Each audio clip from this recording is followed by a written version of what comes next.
अपनी पहली सफलता के बाद आराम मत करो, क्योंकि अगर आप दूसरी बार फेल हो गए तो बहुत से लोग ये कहने को तैयार होंगे कि आपकी पहली सफलता तुक्का थी। ये शब्द है डॉक्टर एपीजे अब्दुल कलाम साहब के। दोस्तों, आपको मैं इस वीडियो में वो बातें बताने जा रहा हूँ जो हमें अब्दुल कलाम साहब से सीखनी चाहिए। यकीन करना, यदि आपने ये बातें अपने जीवन में उतार दी तो आप भी उसी रास्ते पे चल पड़ोगे जिससे अब्दुल कलाम साहब ने अपने सपनों को पूरा किया। सबसे पहली बात, हालातों के सामने घुटने मत टेको। आपने कलाम साहब की ऑटोबायोग्राफी पढ़ी होगी तो आपको पता होगा कि कलाम साहब ने पढ़ाई के लिए कितना संघर्ष किया। कलाम साहब का बचपन गरीबी में बीता। 8 साल की उम्र में अपनी फैमिली को सपोर्ट करने के लिए रेलवे स्टेशन पर अखबार भी बेचा, लेकिन उन्होंने कभी भी निराशा को खुद के ऊपर हावी नहीं होने दिया। उनके जीवन का यह पहलू हमें सिखाता है कि जीवन में हालात कितने भी खराब क्यों ना हो, हालातों के सामने घुटने मत टेकना।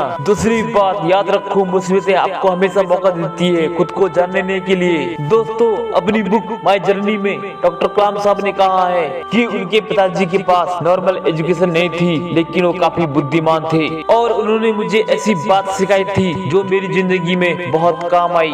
जैसा कि उन्होंने मुझे सिखाया था, जब भी आप हारते हो या आपके सामने मुसीबतें आती हैं तो उस वक्त आप अपने अंदर छिपी खूबियों को जान पाते हो।